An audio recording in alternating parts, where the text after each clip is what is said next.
Vous cherchez à en apprendre plus, à compléter votre bibliothèque, à faire votre lettre au Père Noël, ou alors vous voulez offrir un livre intéressant, utile justement pour Noël. Bon, à l'approche des fêtes, je vous propose une sélection de 7 livres. Ils vont tous vous aider à comprendre comment rester en forme et mieux comprendre aussi comment votre corps fonctionne. Ils sont pratiques, agréables à lire et donc faciles aussi à offrir. Allez, c'est parti. Bonjour mes champions et mes champions, c'est Bertrand, j'espère que vous avez la forme, la patate, l'énergie, que tout va bien pour vous. Bienvenue dans Retrouve la forme. Vous le savez, chaque lundi, je vous aide à être en forme, réussir vos défis quotidiens, en vous aidant ma méthode SAMI, sommeil, alimentation, mouvement et idées pour le mental et les habitudes.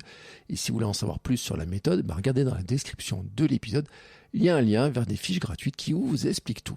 Et aujourd'hui, c'est un épisode un petit peu spécial, parce que quand on approche de Noël, qu'on prépare tous un petit peu à la fois nos listes pour le Père Noël, mais aussi que l'on regarde un petit peu ce qu'on peut offrir à nos proches et aux gens qui comptent pour nous, j'ai décidé de vous faire une sélection de livres que j'ai lus ces derniers mois, on va dire dans l'année, que je vous recommande pour vous, mais que je recommande aussi pour offrir. Alors vous le savez probablement, je lis beaucoup de livres chaque année pour en apprendre toujours plus, mais je dois dire que tous ne sont pas vraiment égaux. Alors il y en a qui tiennent leurs promesses et d'autres pas du tout. Il y en a qui sont très techniques et donc je ne recommanderais pas du tout à offrir. Alors si vous êtes passionné par le sujet, oui, ça peut aller, mais à offrir, peut-être pas. Et puis, il y en a certains qui sont carrément décevants. C'est-à-dire qu'on en attend beaucoup, puis finalement, franchement, il n'y a rien à en tirer. C'est comme ça, en fait. Des fois, les livres sont bien marketés. Mais dedans, une fois qu'on est dedans, c'est un petit peu plus compliqué. J'ai quelques livres, je peux vous garantir, que j'ai dans ma bibliothèque. Franchement, je pense que ce qu'il y a dedans n'est pas si intéressant que ça, alors que pourtant, le marketing a bien fait les choses pour nous présenter le livre, en nous montrant que finalement, il allait changer notre vie. Eh bien, c'est pas forcément le cas. Aujourd'hui, donc, je vous propose une sélection de livres qui sont pour moi, en fait, pas les incontournables, mais en tout cas, j'ai pris des livres qui sont assez récents et qui permettent, en fait, de vraiment balayer, de couvrir tout le spectre SAMI. Donc, il y en a sur le sommeil, il y en a sur l'alimentation, sur le mouvement, sur les idées, sur le mental, sur tout ce qui se passe dans nos têtes, mais qui sont en fait faciles d'abord, on peut les lire assez facilement. Ils se lisent presque comme des romans, en tout cas pour certains.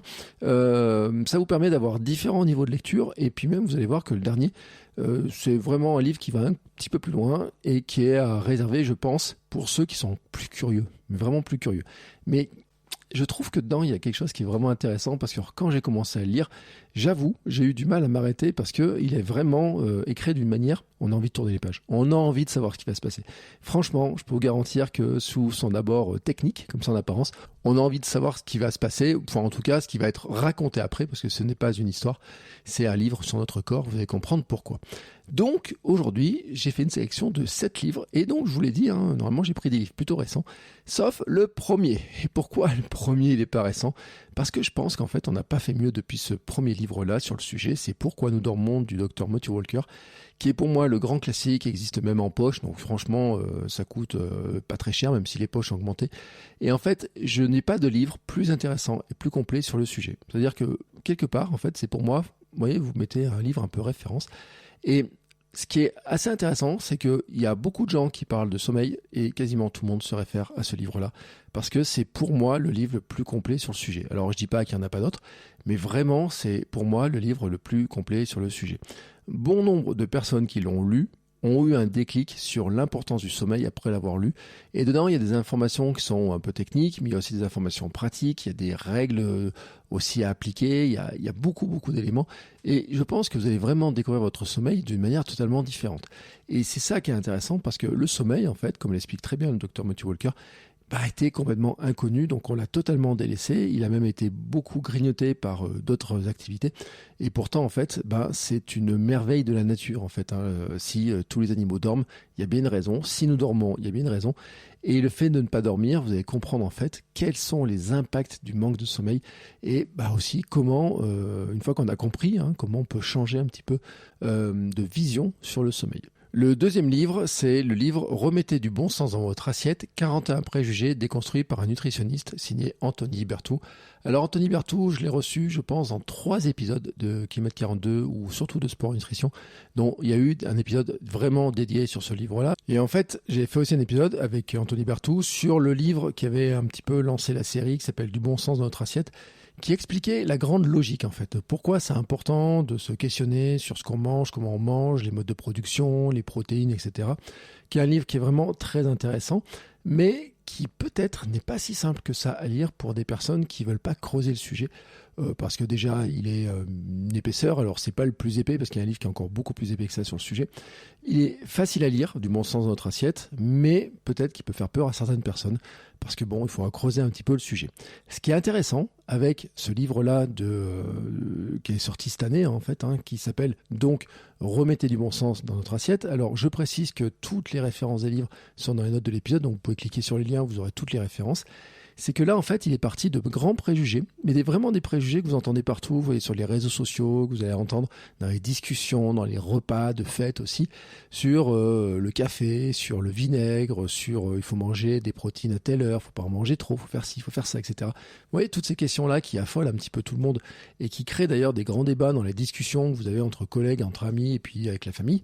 Et bien en fait, Anthony les a listés et puis a enquêté sur chacune de ces grandes idées pour venir déconstruire en tout cas ce qui est du mythe et ce qui est de la réalité. L'avantage, c'est que ça en fait un livre qui est facile à lire, qui donne les informations qui sont essentielles, donc qui ne se perd pas en fait dans tous les détails qu'on pourra apporter sur chaque question. Ça permet en fait d'avoir une bonne vision sur chaque sujet, sur une question que vous posez en fait. Ça permet d'avoir une vision qui est assez simple, qui est assez synthétique, qui se lit en 5 minutes. C'est ça le gros avantage. Sur chaque question, vous avez en 5 minutes de lecture, vous avez les informations essentielles pour comprendre en fait qu'est-ce qui est vrai, qu'est-ce qui est faux et qu'est-ce qu'il faudrait faire. Voilà, c'est vraiment intéressant sur ce plan-là. Et en plus, c'est un format qui est agréable, qui est illustré et autres, qui est vraiment un format agréable. Le troisième livre, c'est La Gestu, qui est un livre qui explique pourquoi il faut absolument sortir de la sédentarité, donc qui a été écrit par 2 personnes. Ils ont chacun pris des grandes parties. Ce ne sont pas des médecins, des scientifiques. Ils sont partis dans une enquête. Il y a une démarche qui est plutôt journalistique, associative, passionnée, curieuse. Il est facile à lire, vraiment, je peux vous garantir, il est facile à lire. Il est sorti là il y a quelques semaines. Il se lit vraiment très très bien. Il a vraiment en fait un œil qui est intéressant sur les grandes problématiques qui sont posées par la sédentarité et même en fait l'économie de la chaise, c'est-à-dire tout ce qui nous pousse à rester assis. Et ça, c'est vraiment intéressant de se poser la question en fait de qu'est-ce qui fait dans une journée qu'on va rester assis, et il y a des questions de mode de vie, de travail, il y a plein de choses. Et puis je pense que si c'est pas déjà le cas, si vous n'avez pas été sensibilisé sur les dangers de la sédentarité, j'en parle régulièrement, que ce soit dans ce podcast, dans Kilomètre 42 et même dans Sport et Nutrition, ou même encore dans Solopreneur en forme. Bon, là, vraiment, vous aurez une bonne sensibilisation sur le sujet. Alors après, si vous êtes vraiment convaincu, il donne quelques pistes pour sortir justement de cette sédentarité, quelques habitudes. Si vous voulez aller plus loin, regardez dans la description de l'épisode, je vous mets un lien vers mon programme FlowFit qui explique vraiment comment bouger plus et comment aussi vous renforcer sur le plan musculaire avec un programme simple, avec des stratégies. Et en fait, FlowFit est sorti avant le livre La Gestu, mais j'ai envie de dire que FlowFit, ça serait un petit peu le mode d'emploi pour finalement appliquer tout ce qui est expliqué dans La Gestu. Et vous allez voir aussi que dans ce livre-là, si vous lisez, vous allez retrouver des choses que moi je fais. Bureau debout, marcher, des choses comme ça, et puis des choses dont je vous ai souvent parlé. Il y a vraiment des éléments qui se recoupent, et puis il donne des anecdotes aussi qui sont intéressantes. Par exemple, les choses sur les voitures. C'est montrer qu'à une époque, les fabricants de voitures ont dû montrer qu'en fait, les voitures n'étaient pas le danger tel que... parce que les gens... Aux États-Unis notamment, il y avait beaucoup de morts à cause des voitures, et comment l'industrie de l'automobile a changé, a fait en sorte de changer la vision de l'automobile, et ce qui a changé les villes, mais ce qui a aussi changé notre mode de mouvement et aussi celui de nos enfants. Donc vous allez voir, c'est très très très très intéressant là-dessus. Le 4e livre, il s'appelle Énergie, 5 minutes par jour pour retrouver la forme et la conserver, par le docteur Anne Fleck. Alors c'est un livre qui est très sympa. Alors docteur Anne Fleck, elle avait fait déjà un livre sur le thème de l'énergie, mais qui était un livre plus classique, on va dire. Celui-là, en fait, c'est plutôt un mode d'emploi. En fait, voilà, ce serait plutôt un mode d'emploi avec des petits chapitres qui se lisent assez vite. C'est le principe de 5 minutes. Donc, il y a 2-3 pages, c'est bien illustré. C'est vraiment, le livre est chouette. Il y a plein de conseils sur de nombreux sujets qui tournent autour de toutes les problématiques qu'on trouve dans SAM. Franchement, il y en a sur le sommeil, il y en a sur l'alimentation, il y en a sur le mouvement. Il y a des recettes, il y a comment bouger, il y a des stratégies. Elle a parlé aussi de la mastication, de plein de choses comme ça. Donc, j'ai aussi parlé dans le podcast. Vraiment, je vous le dis, c'est un livre qui est assez intéressant sur le format, qui est court, qui est agréable, parce que si vous l'offrez à quelqu'un, ça fait pas un livre scientifique, donc ça fait pas un livre, un gros pavé ou quoi que ce soit. Les illustrations font que c'est un livre qui est agréable en fait, qui est vraiment chouette, qui est aussi, ce qui est vraiment intéressant, c'est qu'il n'est pas porté sur des explications complexes. Donc il faut l'ouvrir et l'offrir à quelqu'un qui a envie d'expérimenter en tout cas. Mais je trouve que c'est un livre qui est assez intéressant. Et vous n'êtes pas obligé de le lire de A à Z en plus. Vous pouvez piocher selon les thématiques. Surtout à la fin, par exemple, il y a un index qui reprend certaines thématiques et qui vous permet d'aller directement sur certains chapitres en fonction des problématiques que vous pouvez rencontrer. Le 5e livre, c'est le livre d'Amandine Léger, Bien dans mon corps, ma tête, mon assiette. Alors Amandine, je l'avais reçue dans l'épisode 103, il y a quelques mois maintenant. Le livre n'était pas sorti à ce moment-là, et je dois dire qu'Amandine m'a fait le plaisir de m'envoyer le livre. Et donc là, j'ai découvert un livre qui est vraiment, qui est destiné aux femmes, avec une méthode complète, réaliste, pour s'entretenir, pour améliorer votre santé physique et mentale, mais qui est vraiment très complet. C'est-à-dire que vraiment, elle balaye tous les domaines. C'est vraiment très intéressant parce qu'il y a beaucoup d'explications. Il y a aussi beaucoup d'infos pratiques, il y a des recettes, il y a des exercices qui ne demandent pas beaucoup de matériel. C'est bien illustré, bien expliqué, il y a des encarts, etc. et tout. Si vous avez apprécié l'épisode avec Amandine, vous allez apprécier le livre parce que vous allez retrouver vraiment ce qu'elle explique, ce dont nous avons discuté dans cet épisode-là. Je vous mets là aussi un lien dans les notes de l'épisode. Vous allez retrouver vraiment l'esprit de ce qu'on a partagé ce jour-là. Et c'est un livre en plus qui a un avantage, c'est qu'il est vraiment centré pour les femmes et il ne tourne pas autour du pot en donnant des informations succinctes. Il peut vraiment vous permettre d'aller dans le détail sur certains sujets, sur certaines questions. Et je trouve que c'est vraiment intéressant si vous avez vraiment envie de creuser un petit peu plus. Ou si vous connaissez une personne qui est curieuse. Ensuite, le 6e livre. Alors là, on sort un petit peu du domaine sommeil, alimentation, mouvement. Mais même si c'est relié quand même, c'est On vole votre attention de Johann Hari.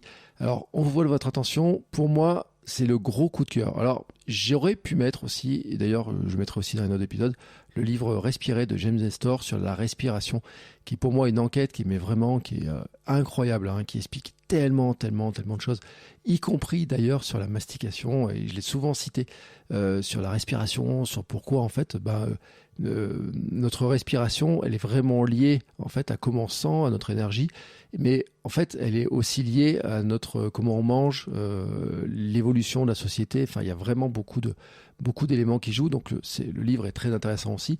Mais ce qui est très intéressant dans On vous vole votre attention, c'est que là, ça se concentre sur quelque chose. On sent bien qu'en fait, on a une grosse problématique tout de suite qui se pose à nous. C'est qu'on est incapable de rester concentré. On est incapable de garder notre attention sur un sujet. En fait, on est complètement happé par notre téléphone. Et d'ailleurs, Johann Hari, au départ, part de ce constat, en fait, en se disant, est-ce que si j'enlève mon téléphone, si j'enlève mon ordinateur, si j'enlève tous les outils numériques que j'ai sous la main, est-ce que je ne serais pas plus heureux? Et en fait, la réponse, elle n'est pas si simple que ça. Et elle n'est pas si simple parce que lui, il a fait l'expérience de dire moi, je mets tout dans un coffre et j'y touche plus. Et donc, il explique comment il s'est senti. Et vous allez voir que finalement, c'est pas la libération telle qu'on pourrait le penser. C'est beaucoup plus compliqué que ça.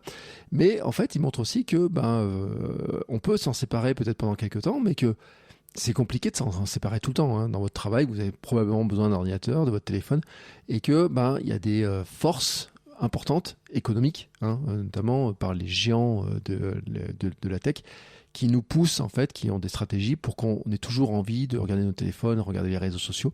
Et en fait, ils montrent quel est l'impact de ça. Alors, il y a un impact sur notre santé, il y a un impact sur notre capacité à nous concentrer, il y a un impact sur la politique, il y a un impact sur notre capacité à bien vieillir, sur notre capacité à bien travailler, à nous concentrer. Il y a aussi un impact sur les enfants. Il parle par exemple aussi des TDAH, il parle aussi du mouvement, il reparle aussi de la sédentarité, il parle aussi des habitudes que peuvent avoir certaines personnes, etc. Et tout. Donc il y a vraiment beaucoup de choses. Moi, c'est un gros coup de cœur. Vraiment, je vous dis, c'est un gros coup de cœur cette année, qui montre d'ailleurs que, encore une fois, il y a une question le mouvement est essentiel, que comprendre comment ça fonctionne est essentiel, mais que les réponses sont pas si simples que ça. C'est-à-dire que les personnes qui vous disent c'est facile, un téléphone, tu le mets dans une boîte et puis tu touches plus pendant 2 heures. Ils montrent que c'est pas si simple que ça et que en fait, il y a un côté individuel, mais qu'il y aura probablement quelque chose aussi de plus large qui est au niveau de la société, des politiques, etc. Que ça fait partie des grands débats que nous aurons, mais ça pose des questions pour nous et puis aussi pour nos enfants. Et puis enfin, le 7e livre, alors lui, il est un petit peu différent parce qu'on est moins dans un livre pratique. Bon, déjà, on voit que votre intention était moins pratique. Si je vous mets aussi Respirer de Jane Nestor est moins pratique, même si vous voyez un peu, il y a quelques conseils à chaque fois dans les 2 livres avec des choses à appliquer. Mais Notre corps de Juan Luis Arzuaga, lui, c'est un livre qui a été écrit par un paléoanthropologue, j'ai réussi à le dire, qui est spécialiste de l'étude de l'évolution, que c'est pas son premier livre. Et en fait, vraiment, c'est un livre qui se lit, mais vraiment très très bien. Alors, si vous allez dans une librairie, peut-être vous allez le trouver un petit peu épais quand vous allez commencer à le prendre. Ne prenez pas peur. Voilà, ne prenez pas peur. Alors, quand je dis que c'est un livre qui est un petit peu épais, c'est qu'on est un livre qui est plutôt à 550 pages dans cette zone-là. C'est-à-dire le double des autres. Mais alors qui se lit, mais vraiment très très bien. C'est vraiment impressionnant comme c'est écrit, notamment parce que il a réussi à faire. Alors ce qu'on retrouve aussi un petit peu chez Johann Hari ou chez James Nestor, c'est la manière d'écrire en fait. Ça vous laisse en fait des zones en disant ça je vais vous l'expliquer plus tard. Voilà pourquoi c'est important, etc. Et en fait ce livre, vraiment c'est un sujet qui vous intéresse sur le fonctionnement de votre corps. C'est un régal vraiment pour comprendre comment notre corps a évolué et qui explique nos particularités, comment nos muscles se sont formés, pourquoi ils sont formés de cette forme-là, nos os. Par exemple, il y a une partie sur les fesses, c'est incroyable en fait, sur les fesses, sur nos os des fesses. Pourquoi en fait nos fesses sont faites comme ça. Alors, il parle des os, mais il parle aussi des muscles, et c'est vraiment hallucinant parce que il nous compare avec d'autres espèces dont on se sent proche en disant finalement les fessiers tels que nous avons, et vous voyez un petit peu peut-être l'obsession qu'il peut y avoir chez certaines personnes pour les fesses. En fait, pourquoi est-ce qu'on a des fesses qui sont autant musclées que ça? Pourquoi certains muscles sont faits comme ça? Pourquoi en fait accoucher est compliqué? Et pourquoi en fait la nature a trouvé des ajustements pour permettre aux enfants de naître? Pourquoi en fait nos bébés ne naissent pas au même stade de maturation, je sais pas comment on pourrait dire ça, que d'autres espèces, y compris des espèces qui semblent proches, comme par exemple les singes. C'est vraiment très intéressant, et puis qui explique aussi des choses qu'on savait, qu'on entend parler, mais qui explique vraiment d'autres choses aussi sur qu'est-ce qui s'est passé quand on a commencé à se mettre debout, qu'est-ce que ça a changé sur notre morphologie, et puis ça confirme aussi des choses qui sont notamment expliquées dans la Chestu, sur le problématique en fait que c'est la chaise, c'est une belle invention pour nous reposer, mais en fait pendant des millions d'années on a fait sans chaise. En fait la chaise est une invention qui est extrêmement récente, et ce qui est intéressant, c'est que dans notre corps, il parle d'études qui ont été faites sur des tribus, des peuples qui sont des chasseurs-cueilleurs. Il prend souvent l'exemple d'ailleurs de ce qui s'est passé dans les chasseurs-cueilleurs, dans les tribus de chasseurs-cueilleurs qui restent et qui sont encore qui existent encore, quand il y a des études qui ont été faites et qui montrent en fait que il y avait une idée par exemple sur le fait que nos ancêtres ne vieillissaient pas vieux, ne pouvaient pas vivre vieux, et qui montrent en fait que si, mais que ils passent autant de temps assis que nous, mais pas assis de la même manière, que ils bougent pas de la même manière, que dans des territoires comme on avait avant. Et si vous avez lu Sapiens, alors là aussi, Sapiens, c'est un livre qui est génial. Si vous n'avez pas le courage de lire Sapiens, bon, je vous mets aussi en bonus, je vous mettrai les liens vers les BD de Sapiens, notamment les 2 premiers tomes sont vraiment très intéressants parce qu'ils montrent bien en fait ce qui s'est passé dans l'évolution humaine sur les territoires, sur l'évolution, sur la place de l'agriculture, sur comment nos ancêtres vivaient et ce que ça a changé. Et en fait, notre corps montre aussi un petit peu cette évolution-là, et montre que notre mode de vie à une époque était totalement différent, que notre corps fonctionne par rapport en fait à une évolution très très longue qui explique en fait notre morphologie. Il y a même un truc qui est drôle, c'est que finalement, pour revenir sur les fameuses fesses, nous ne sommes pas faits pour être assis parce que la forme de nos fesses en fait ne favorise pas le fait d'être resté assis longtemps. Voilà, c'est de rester assis longtemps sur une chaise en bois. Par exemple, quand moi j'étais étudiant, je supportais pas de rester assis trop longtemps sur ma chaise ou sur mes chaises de cuisine actuellement. Il y a l'explication dans notre corps pourquoi finalement nos fesses ne sont pas faites pour rester assis.